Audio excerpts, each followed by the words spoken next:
Hey girl, it's back to another week of fuckery, which is why Auntie is back with her Fuck Around and Find Out trauma recovery for high performing queens. So, another week means another week of nonsense, right? So, I want to let you know that this post is inspired by one of my introvert boo boos who was on the Black Excellence Zoom tribe call this past weekend. So if you missed that, join us next month. But what I wanted to say too is the reason to join us is that there is healing power in knowing that you're not alone. And girl, I thought I was by myself too, years and years ago when I discovered that this was going to be my experience in workplace after workplace. But when it happened to me so many times consistently and consecutively, I knew then that there had to be other Black women, high performers that it was happening to. But I didn't meet any until I started to see you as clients, right? So I'm happy to know you, and you will feel your soul resting when you're on one of these calls and you experience other women's testimony. So introverts, listen. The workplace is performative. You've heard me mention that before. And I also made a post like, I know you didn't expect to roll up into work expecting that you were going to be allowed to be yourself. Bitch, snap out of it. That was when you was in fantasy delusionville. Not all, but a lot of life is performative. And you have to make that adjustment without having to go through an entire experience of suffering and making yourself feel bad, because it's just part of being able to adapt to the realities of life. And that is a very healthy skill. It helps seed your resilience. So the people who adapt the easiest to changes and unexpected circumstances are the ones with the best mental health. Okay, so listen. So they can't read your face. You have what's called flat affect, which means no ability to tell what you're thinking or feeling, right? And on top of that, you have no interest in helping them with the situation. So you agitate the hell out of your haters at work. So you're not only competent, but you don't need to brag about it or get a lot of spotlight or need accolades or affirmation. You just do the shit at the level that you do it because you can. That's all. But they don't like that because they want you to be like them, which is anxious, nervous, messy, and insecure. And so because you're not, and if you are though, you wear that on the inside, right? That's one of the loves I have for introverts. But yeah, you wear it on the inside. You're not wearing it on the outside, so everybody knows your business. Plus, then people exhaust the hell out of you, so you have to escape and go back in your office. But the point is, set the expectation that you're going to have to perform at some point during the workday. Maybe it's the month where you have to go on to the monthly meeting, pretending like you're interested and paying attention, even though you're bored, senseless.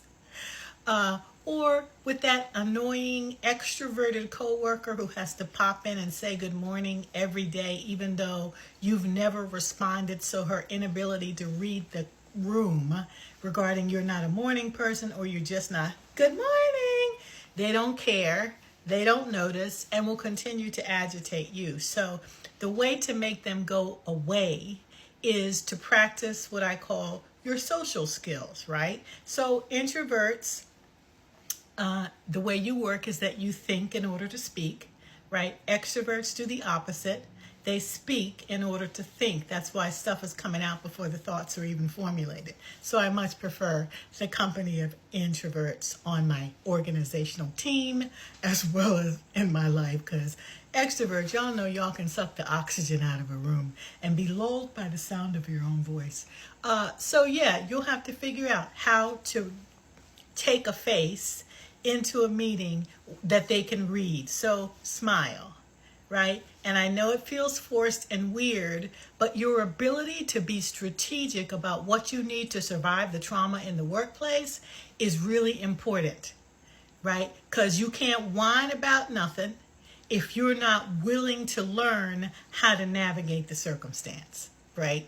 Because they will just continue to nag you and try to get you to become more extroverted like them, because they're so uncomfortable with difference, unless you figure out what to give them and just give it to them and move on. So remember that meme where Donald Trump's wife is smiling in his face because he's talking to her, and the second he turns around, yeah, that's what you can do. So you do it, and then you leave and go back into your office where you can be yourself, or to your car where you can be yourself.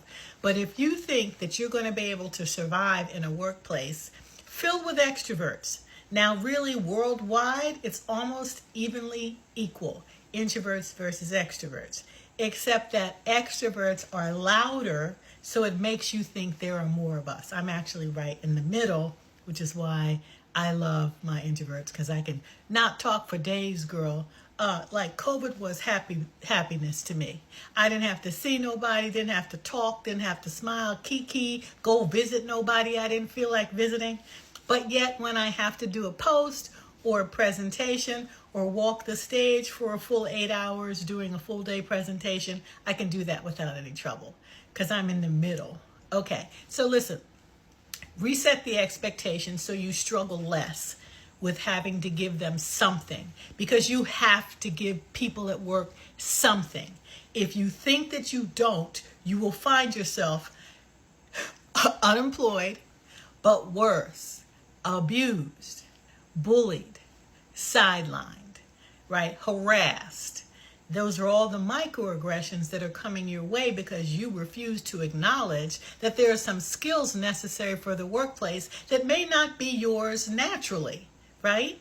So you have to figure out how to acquire them, and the way to do that is through practice. And pretty soon it won't feel as fake and abnormal as it did when you started to do it. Okay, so that's some tips for my introverts. You know I adore you, so the way I'm coaching you is coming from a good space. But I want you to be successful, right? And not have to suffer needlessly because of your communication style that's different. And people in the workplace don't, you know how we are about difference. Kill it. Destroy it. Because we don't understand it. And so that will be how you will be isolated or sidelined and actually not considered for leadership unless you figure out the social skills that are necessary to survive in the workplace. You don't have to become fake, but you do need to learn how to adapt the behaviors for success and navigation of that workplace trauma at your workplace. Okay, girl. I hope you got that with your quiet ass. All right. I'll see you tomorrow.